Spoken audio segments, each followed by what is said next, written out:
할렐루야. 우리 가족들과 옆 사람과 함께 인사 나누겠습니다. 오늘 하루도 수고 많이 하셨습니다. 한 번 더 인사할까요? 손을 잡고 사랑하고 축복합니다. 여러분이 다 외워서 이제 띄우진 않겠습니다. 열왕의 상은 솔로몬 주기서부터 그렇죠? 북왕국 아시아까지 약 120년의 통치 기간을 기록한 것이 바로 열왕기 상의 내용입니다. 지난주에 설교 내용을 잠깐 살펴보면 이렇습니다. 솔로몬에게 많은 대적들이 나타나죠. 하닷, 르손, 그 다음에 마지막으로 여로보암이라는 대적이 나타납니다. 그런데 하닷과 르손과 다르게 여로보암의 출신은 이스라엘 출신입니다. 이스라엘 사람이죠. 그리고 여로보암의 아버지는 솔로몬의 아주 지극한 신하였습니다. 그 아들이지요. 성경은 여로보암을 향해서 이렇게 이야기를 하고 있습니다. 책임감 있는 청년이다. 그 내용 풀이하면 그렇습니다. 이 사람은 맡겨진 일을 열심히 감당하는 성실하고 정직하고 촉망 있는 청년이다. 여로보암에 대해서 이야기를 하고 있습니다. 왜 굳이 솔로몬의 대적인 르손과 하닷과 다르게 여로보암에 대해서는 이렇게 좋게 기록을 했을까요? 그 이유는 분명히 성경에 나와 있습니다. 그 여로보암이 솔로몬에게 대적이 된 것은, 솔로몬의 시대에 대해서 반기를 든 것은, 반역을 한 것은 어떤 자기의 개인의 영광을 위해서, 어떤 왕자에 대한, 왕권에 대한 욕심에 의해서 그것을 차지하기 위해서 한 것이 아니라 그 모든 것들은 하나님의 섭리와 계획과 뜻 가운데 이루어지는 심판적, 솔로몬을 향한 심판적 징계에 불과하다, 심판적 징계가 맞다, 그런 것을 드러내기 위해서 그 여로보암에 대해서 이렇게 좋게 평가를 하고 있습니다. 더 나아서 하나님께서 솔로몬 대신에 이제 여로보암을 선택하는 내용이 그 다음에 나와 있는데요. 왜 하나님께서 나라를 찢어서 여로보암에게 10지파를 허락해 주셨을까? 그 여러 가지 이유가 있겠지만 한 2가지 정도 살펴본다 그러면 우리가 잘 알다시피 솔로몬이 하나님께 등을 돌렸습니다. 하나님께 등을 돌린 건 문제뿐만 아니라 하나님의 첫사랑이 식었죠. 사랑의 식음으로 말미암아서 마음도 멀어지게 되고, 마음이 멀어짐으로 말미암아서 이방 여인의 온갖 우상으로 말미암아서 그 솔로몬의 마음을 사로잡게 되었죠. 결국에는 하나님의 백성인 솔로몬도 우상 숭배를 하는 자리에까지, 그 모든 것들을 허락하는 자리에까지 나가게 됐던 것이죠. 솔로몬이 우상 숭배자가 되었기 때문에 여로보암에게 그 나라를 맡긴 것입니다. 또 다른 이유는 뭐냐? 솔로몬이 다윗의 길로 가지 않았어요. 다윗의 길은 여러 가지로 이야기할 수 있지만은 정직이다, 성실이다, 그 여러 가지 이야기를 할 수 있지만은 결국에는 뭡니까? 다윗의 길은 하나님의 말씀에 순종하는 길이 바로 다윗의 길이라고 할 수가 있습니다. 솔로몬은 그 길을 가지 않았기 때문에 솔로몬의 나라를 찢어서 바로 여로보암에게 10지파를 허락하고 솔로몬에게는 1지파를 허락한 것인 거죠.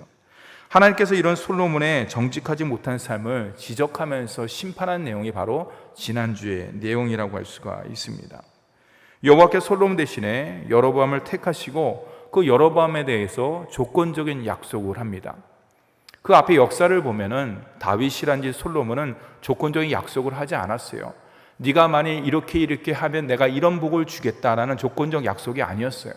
다윗과 솔로몬은 하나님의 사랑을 받았기 때문에 하나님께서 그 모든 모습을 보고서 30배, 60배, 100배의 큰 복을 허락하셨습니다. 하나님께서는 또 다른 실수를 하지 않기 위해서 여로보암을 10지파를 허락하지만 하나님께서는 안전장치를 통해서 조건적 약속을 이야기합니다. 네가 만일 하나님의 말씀, 율법, 계명을 잘 지켜 행하면은 네 민족, 네가 선택하는 그 민족, 그 나라가 견고할 것이다. 네 집을 세우고 모든 것들이 튼튼할 것이다. 그러나 그렇지 않는 경우에는 어떻게 됩니까? 그 모든 것들을 하나님께서 빼앗아 버리겠다라는 것이 바로 조건적 약속 가운데 들어가 있는 것이죠. 우리는 이걸 통해서 하나님께서는 우리 하나님의 자녀에게 100배의 복을 허락해 주셨습니다. 목사님, 하나님께서 성경 말씀 가운데 많은 복을 하나님의 자녀에게 허락해 주셨는데 목사님, 저의 실제적인 삶은 그것을 누리지 못하고 있습니다. 왜 그럴까요? 여러 가지 이유가 있겠지만은 우리가 지난주 말씀을 생각해 본다 그러면은 하나님 말씀에 우리가 온전히 순종하면서 나아가고 있는가? 우리의 마음과 우리의 삶과 우리 입술과 우리의 모든 것들이 하나님의 뜻 가운데 행하고 있는가? 그것에 따라서 우리가 하나님의 자녀임에도 불구하고 온전한 복을 누릴 수 있는가? 그렇지 않는가? 갈림길 가운데 있다고 할 수가 있습니다. 사랑하는 우리 효단교회 성도 여러분, 하나님의 자녀는 하나님 말씀에 온전히 순종하는 것이 바로 하나님의 자녀의 모습이고 하나님께서 원하시는 삶이라고 할 수 있습니다. 날마다 하나님 말씀을 깊이 묵상하고 그 말씀 가운데 온전히 순종함을 통해서 하나님께서 우리에게 허락하시는 30배, 60배, 100배의 삶의 복과 영적인 복을 날마다 누리며 나아가는 우리 모든 성도들이 되기를 주님의 이름으로 축원합니다. 마지막 지난주에 나온 내용은요, 솔로몬이 이제 모든 것들을 마치고 이제 하나님의 부름을 받는 내용을 우리가 볼 수가 있습니다. 예루살렘에서 40년을 다스렸는데요, 지난번에 얘기했듯이 전반기 20년은 건축 사역을 열심히 했습니다. 후반기 20년은 뭡니까? 다윗성을 증축하는 문제뿐만 아니라 여러 가지 어려운 것들을 만나지요. 대적들을 만나는 내용이 바로 솔로몬의 후반기의 인생이라고 할 수가 있습니다. 저는 이 말씀을 갖다 묵상을 하면서 인생에서 중요한 것이 있다. 그것은 우리가 처음도 중요하지만 인생의 끝자락, 인생을 맺는 마지막은 더욱더 중요하다는 것을 솔로몬의 역사를 통해서, 솔로몬의 한 인생의 삶을 통해서 우리가 분명히 알 수가 있습니다. 우리의 처음은 어떻습니까? 우리의 처음은 너무나 좋습니다. 왜 그렇습니까? 하나님께서 만세전에 영원전에 저와 여러분 한 사람 한 사람을 하나님의 자녀로 구원해 주셨기 때문에, 택해 주셨기 때문에 그 어떤 것보다도 가장 아름다운 인생, 첫 출발의 모든 인생은 복된 인생이라고 할 수가 있는 것이죠. 그렇다 그러면 내가 이 땅 가운데 하나님의 자녀로서 어떤 유종의 미를 거둬야 되는가? 그 모든 것들은 우리가 솔로몬의 삶을 갖다 깊이 묵상함을 통해서, 또한 하나님 말씀을 묵상함을 통해서 하나님께서 우리에게 도전적인 질문과 도전적인 모든 것들을 던져주실 줄 믿습니다. 사랑하는 성도 여러분, 우리가 하루하루 살면서 우리가 삶을 매듭짓는 것, 우리가 인생의 마지막만 매듭짓는 것이 아니라 제가 지난번에 말했듯이 아침서부터 저녁까지의 하루의 삶을 매듭짓고, 일주일의 삶을 매듭짓고, 한 달의 삶을 매듭짓고, 1년의 삶을 매듭짓고, 그 모든 연속성 가운데 우리 인생 자체가 마지막에 유종의 미를 거둘 수 있다는 것을 꼭 기억하면서 내가 마지막 때의 유종의 미를 잘 거둬야지, 그런 마음보다는 오늘 하루의 삶을 내가 주님의 은혜 가운데 잘 매듭을 짓겠다라는 그런 믿음을 가지고 하루의 삶 가운데 최선을 다하며 하나님의 자녀로서 최선을 다하면서 나아가는 우리 효자동교회 모든 성도가 되기를 주님의 이름으로 축원합니다. 오늘 우리가 읽은 내용은요, 열왕기상 12장의 내용입니다. 오늘 말씀이 주는 교훈은 여러 가지가 있는데요, 몇 가지만 살펴보도록 하겠습니다. 먼저 단락을 나누면요, 1절에서 3절은요 르호보암과 여로보암이 이제 만남을 갖습니다. 그 다음에 4절에서 5절의 말씀은 이제 백성들이 르호보암, 앞으로 이제 새로 될 솔로몬을 이어서 르호보암이 왕이 되지 않습니까? 그 르호보암에게 새로운 왕에 대한 조건을 제시해요. 그 모든 것들을 갖다 이제 얘기를 하죠. 요청을 하죠. 그 다음에 마지막에 6절에서 12절 말씀은 이제 르호보암의 그 모든 조건을 듣고서 이제 두 사람과 두 대상자들과 이제 상의를 합니다. 첫째는 솔로몬 시대에 같이 있었던 원로 대신들과 상의를 하지요. 그리고 르호보암이 같은 나이 또래, 같이 자랐던 그런 어떤 젊은 대신들, 아니면 뭐 귀족들, 뭐 그런 어떤 측근들과 함께 이야기를 나눈 내용이 오늘 11절까지 이렇게 세 부분으로 나눌 수가 있습니다.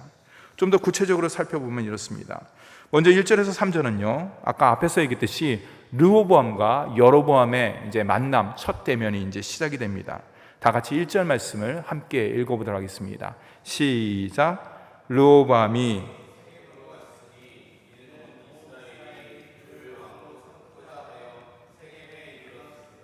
네, 1절 말씀에 제가 붉은색으로 밑줄을 쫙 쳤는데요, 세겜으로 세겜에 이르렀다. 누가? 르호보암이.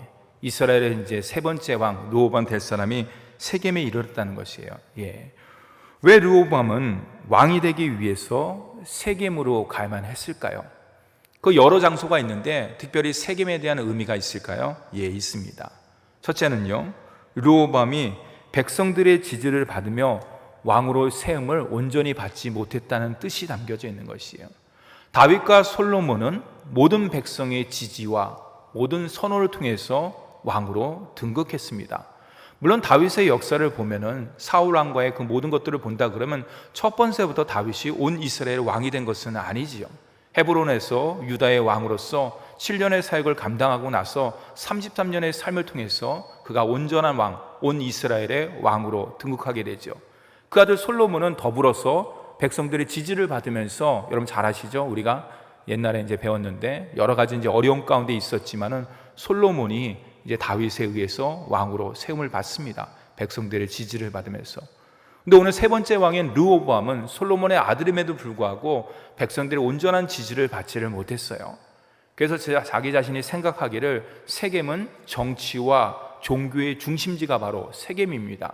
구약의 굉장한 유명한 장소가 바로 세겜이라고 할 수 있는데, 그곳에 가서 많은 이스라엘 백성들을 통해서 왕으로서 인정받기 위해서 그는 세겜을 향했다. 이것이 바로 첫 번째 이유라고 할 수가 있는 것이죠.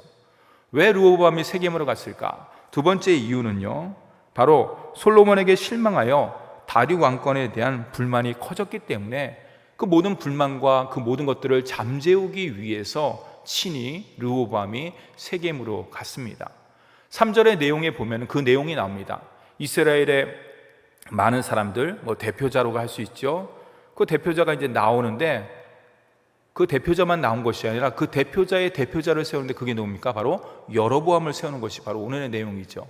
그래서 르호보암과 여로보암이 첫 만남이 바로 3절 말씀 가운데 나와 있는 것이라고 볼 수가 있습니다, 여러분. 3절에서 르호보암이 세겜에 온다는 소식을 듣고 사람들은 여로보암을 대표자로 세우게 되는 것이죠. 이 모든 것들은 바로 르호보암이 세겜에 간 이유는 백성들의 지지를 받고, 또한 아까 했듯이 솔로몬의 모든 시대에 대한 그 모든 것들을 갖다 반감을 낮추기 위해서, 감소시키기 위해서 친히 세겜으로 간 르호보암이라고 할 수가 있습니다. 4절에서 5절의 내용은요, 이제 르호보암과 여로보암이 이제 만납니다. 그랬을 때 백성들이 요구하는 것을 여로보암을 통해서 이야기를 하는 것이죠. 르호보암에게. 그 내용이 뭐냐? 세겜에 모인 백성들이 왕으로 르호보암을 승인하기 전에 이제 조건을 제시합니다. 그 조건이 뭐냐? 4절 말씀을 함께 읽어보도록 하겠습니다. 4절 말씀입니다. 시작.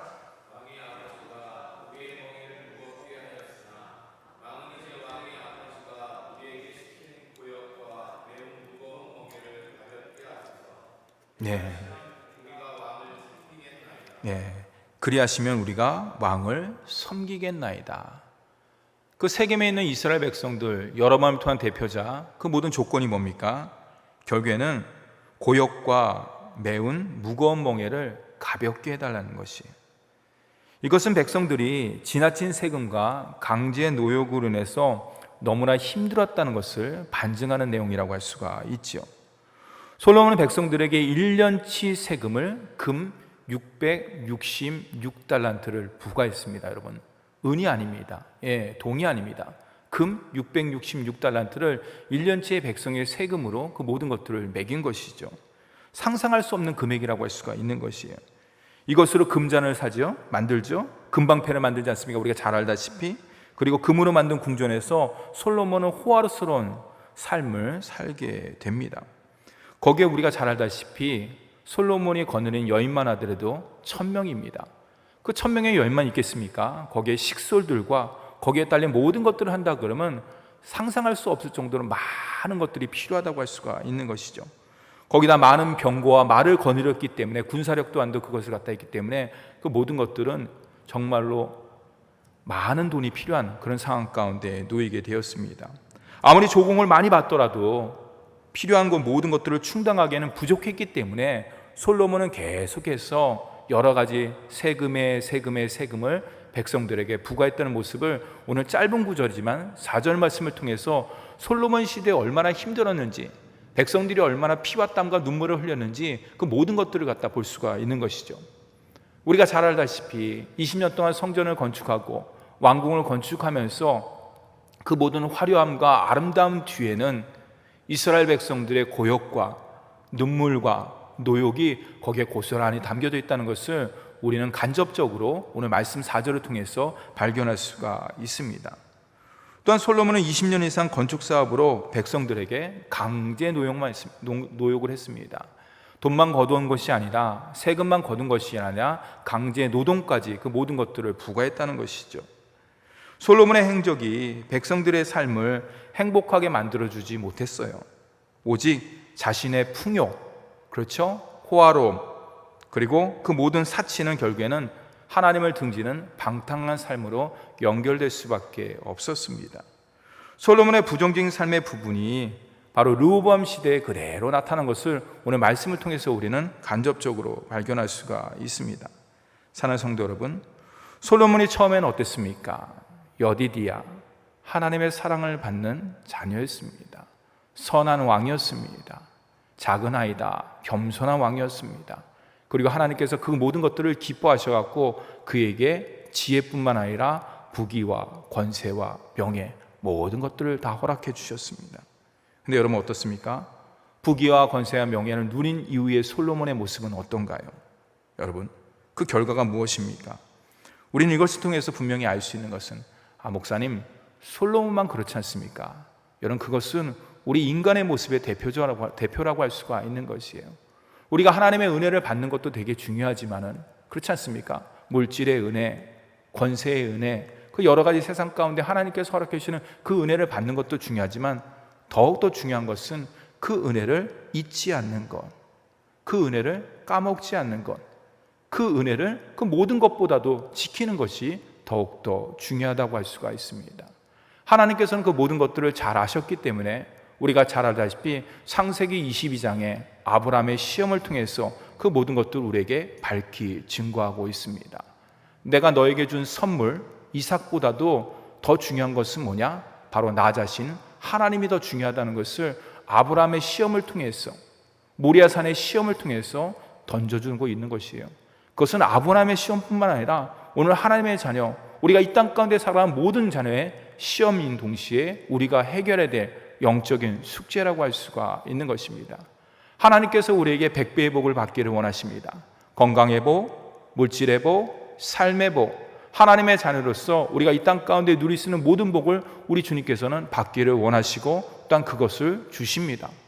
근데 더욱더 중요한 것은 그 받은 복을 우리가 하나님의 은혜라는 것을 갖다 깊이 깨닫고 그 모든 것들을 지켜내는 것이, 믿음을 지켜내는 것은 오늘 말씀을 통해서 더욱더 중요하다는 것을 우리에게 증거하고 있는 것입니다. 결국에는 하나님을 떠나고 자신의 배만 채우는 선한 왕인 솔로몬은 폭군, 오늘 말씀을 쭉 내용을 보면은 강제 노동을 시키고 과부한 세금을 갖다 걷어들이는 폭군에 불과한 솔로몬으로 전락했다는 것을 우리는 안타깝게 볼 수가 있습니다. 왜 그랬을까요? 그 모든 것들은 은혜를 잊은 것뿐만 아니라 오늘 말씀 가운데 우리가 찾는다 그러면 하나님의 말씀을 듣지 않았습니다. 전에는 하나님의 말씀을 잘 경청했죠. 그러나 어느 순간부터 귀가 닫혀졌습니다. 하나님께서 하시는 잔소리처럼 들렸죠. 그래서 듣기가 싫어진 것이죠. 더 나아가서 뭡니까? 원로들의 말도 듣지 않은 것 같아요. 원로들의 말도 듣지 않았기 때문에 그런 것이에요. 어떻게 했습니까? 마음이 닫혀졌어요. 열린 마음이 아니었어요. 열린 마음이 됐을 때는 백성들의 모든 것들을 공감하면서 지혜의 왕으로서, 능력의 왕으로서, 하나님과 소통하는 왕으로서 모든 것들을 감당했는데 어찌됐든지 그 마음이 닫혀지고 그 마음의 여러 가지 모든 것들이 문이 빗장이 쳐지자 어떻게 됐습니까? 결국에는 들리지 않게 됐고 마치 영적인 맹인처럼 그의 삶은 나락으로 추락하는 것을 말씀을 통해서 우리가 볼 수가 있는 것입니다. 듣는 마음은 하나님과 백성을 연결하는 소통의 장소라고 할 수가 있는 것이죠. 그러나 닫힌 마음은 뭡니까? 하나님과의 불통뿐만 아니라 백성과의 불통이기도 한 것입니다. 하나님과 성도와 세상과 원활한 소통을 위해서 저와 여러분은 어떻게 될까요? 하나님의 은혜를 사모하고 늘 열린 마음을 강구해야 되는데 그것이 어떻게 가능합니까? 모든 것들을 겸손하게 해주신 예수 그리스도를 통해서, 하나님의 말씀을 통해서 우리가 모든 것들을 감당할 수 있다는 것을 깊이 깨닫고 우리 인생의 중보자 되시는, 하나님과 세상과 중보자 되시는, 십자가의 중간 되시는 예수 그리스도의 말씀에 귀하게 경청하고 또한 주님의 마음을 갖고 나아가는 저와 여러분이 되기를 간절히 주님의 이름으로 축원합니다.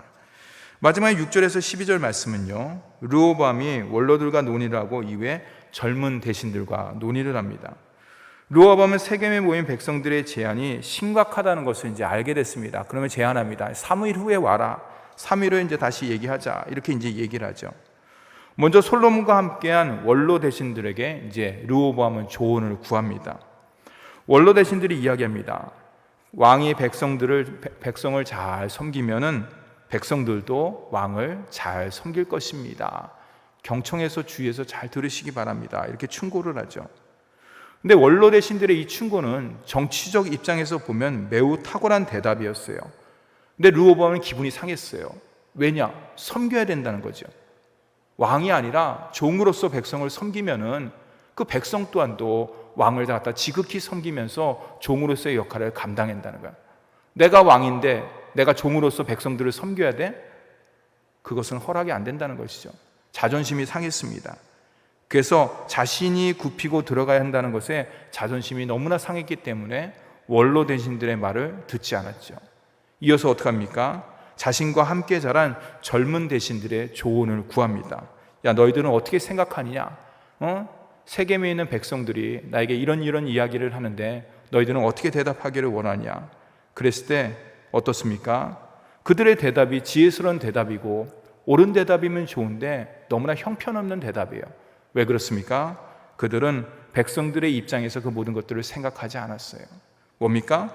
르호보암의 입장에서도 생각하지 않은 거예요. 결국에는 처음에 출발하는 르호보암의 입장에서 생각했다 그러면은 그 모든 것들을 합력하여 선하게 지혜를 구할 텐데 그렇지 않았다는 것이죠. 결국에 르호보암과 함께한 그들은 어떻습니까? 하나님의 마음을 몰랐어요. 하나님의 마음을 갖지 않았다는 것이죠. 왜 그럴까요? 그들의 심령 가운데 우리는 정확하게 성경에 나와 있지 않지만 그들의 마음 가운데 하나님의 말씀이 없었기 때문에 그런 지혜와 그런 결론을 내릴 수밖에 없다는 것을 우리는 알 수가 있는 것입니다. 솔로몬보다 더 강압적으로 백성들을 다스려라. 그래서 당신 르호보암의 왕의 권위를 세우라고 그 젊은 대신들이 르호보암에 충고를 합니다. 사랑하는 성도 여러분, 오늘 말씀을 통해서 하나님께서 우리에게 주는 여러 가지 교훈들이 있습니다. 그 교훈이 뭘까요? 첫째는 르호보암은 잘 알지 못했습니다. 무엇을 알지 못했을까요? 백성들의 마음을 알지 못했습니다. 무엇을 알지 못했을까요? 하나님의 마음도 알지 못했습니다. 다윗과 솔로몬과 그 다음에 이어서 3대째 왜 르호보암이 왕이 되어야 되는지 자기 자신은 알지 못했어요. 당연히 우리 아버지가 왕이니까 내가 왕이 되는 게 맞지 않느냐, 이웃의 나라도 다 그렇게 하지 않냐, 단순한 생각을 했던 것이죠. 그러나 여러분 잘 아시죠? 이스라엘의 왕이라는 것은 하나님의 대리 통치자예요. 이스라엘 백성들이 우리가 사무엘상의 내용을 보면 알 수 있듯이 하나님께서 그 모든 것들을 허락해 주신 것입니다. 이스라엘의 진정한 왕은 하나님이고 그 밑에 이스라엘을 다스리는 다윗도 솔로몬도 르호보암도 그 모든 왕도 하나님의 대리자로서 하나님의 통치자로서 그 모든 역할을 감당하는 조력자에 불과한다는 것을 르호보암은 온전히 알지 못했던 것이죠. 이것이 안타까운 모습이라고 할 수가 있는 것입니다. 사랑하는 성도 여러분, 말씀을 통해서 우리는 하나님의 뜻을 발견할 수가 있습니다. 르호보암의 백성의 마음을 모르고 하나님의 마음을 모르는 것은 왜 그렇습니까? 그는 말씀 가운데 깊이 나가지 못했기 때문에 그런 것이에요. 왜냐하면 말씀 가운데 하나님의 말씀 가운데 깊이 나갔다 그러면 하나님의 뜻을 분명히 깨닫게 되고 하나님의 뜻을 분명히 깨닫게 되면 하나님의 마음을 알고 하나님의 마음을 통해서 백성의 마음 또한도 온전히 알 수 있는데 그는 그 모든 것들에 실패한 인물이라고 할 수가 있습니다. 여러분, 하나님의 뜻과 하나님의 마음을 아는 것이 바로 가장 복된 인생 사는 것을 깊이 깨닫고 날마다 하나님의 뜻을 구하며 나아가는 우리 모두가 되기를 간절히 바랍니다. 두 번째로요, 르호보암은 공감 능력이 떨어졌어요. 애정 또한도 없었다고 할 수가 있어요. 그가 바른 선택을 하지 못한 이유는 뭡니까? 현실의 소리를 회피했다는 것이죠. 원로 대신들의 소리를 듣지 않고 젊은 사람들의 이야기를 들었기 때문에 그는 그 모든 것들을 감당하지 못했다는 것이에요. 마지막으로 그는요, 이기적이고 독선적인 인물이었다고 할 수가 있습니다. 바른 선택을 위해서는 지혜가 필요한데 어떻습니까? 원로의 경험과 지혜를 무시해버렸다는 것이 오늘 말씀 가운데 나오고 있습니다. 바른 선택을 위해서는요, 좌로나 우로나 치우치지 않아야 돼요. 좌로나 우로나 치우치지 않게 해서 뭡니까? 중간에 기준점이 있어야 되는 거예요. 중심이 있어야 되는 것이에요. 그 기준과 중심이 무엇입니까? 세상의 것이 아니에요. 세상의 것으로 그 중심을 잡을 때는 좌로 치우치든지 우로 치우칠 수밖에 없는 것이에요. 성경은 좌로나 우로나 치우치지 않는 그 중심을 뭐라고 얘기합니까? 여호수아의 말씀에 보면 그것은 곧 하나님의 말씀이다. 진리의 말씀, 생명의 말씀, 능력의 말씀이 중심이 됐을 때 우리 인생에 좌로 치우치지 않고 우로도 치우치지 않는 것은 성경 곳곳에 증거하고 있는 것이죠. 그게 바로 바른 기준이라고 할 수가 있는 것이에요. 사랑하는 성도 여러분, 어제나 오늘이나 영원토록 동일하신 하나님의 말씀의 기준 가운데 날마다 나가는 우리 모두가 되기를 간절히 바랍니다. 우리의 삶은요, 날마다 선택의 순간이라고 할 수가 있는 것이에요.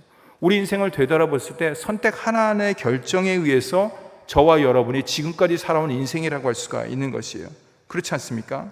근데 우리의 삶의 선택 기준이 어떻게 되어야 될까? 하나님의 자녀로서 세상이 아닌 오직 하나님의 말씀이 기준이 되어야 되는 것이에요. 르호보암만 아니라 바로 우리 또한도 그러한 모든 결정을 잘해야 된다는 것을 오늘 말씀을 통해서 우리에게 증거하고 있습니다. 사랑하는 성도 여러분, 우리가 지금까지 살아온 모든 것들은 하나님의 은혜입니다. 그 은혜를 절대로 잊지 말아야 되는 것이에요. 그 은혜를 까무면요, 아까 앞에서 얘기했듯이 선한 솔로몬조차도 폭군의 솔로몬으로 변할 수밖에 없는 것이에요. 그거는 누구도 부인할 수가 없는 것이에요. 내가 왕년에는 이랬는데 뭡니까? 지금은 그렇지 못한 결과가 나오는 것이죠. 두 번째는 뭡니까? 우리 인생 모든 것들이 선택의 결정에 그 모든 것들이 인생에 달려있는 것인데 그 선택을 가장 잘하기 위해서는 그 기준점이 있어야 되는데 중심이 있어야 되는데 그 중심은 내가 아니에요. 세상이 아니에요. 내가 갖고 있는 그 모든 것들이 아니라 바로 길이요, 진리요, 생명 되시는 오직 하나님의 말씀만이 우리 인생의 중심이며 기준이다. 그 말씀 가운데 나갈 때, 그 말씀 따라 나갈 때 우리가 좌로나 우로나 치우치지 않고 하나님께서 우리에게 허락하신 복된 인생을 살 수 있다는 것을 꼭 기억하면서 이번 한 주도 말씀의 중심 가운데 나아가 그래서 주님의 축복을 받는 우리 효자동교회 모든 성도가 되기를 주님의 이름으로 축원합니다.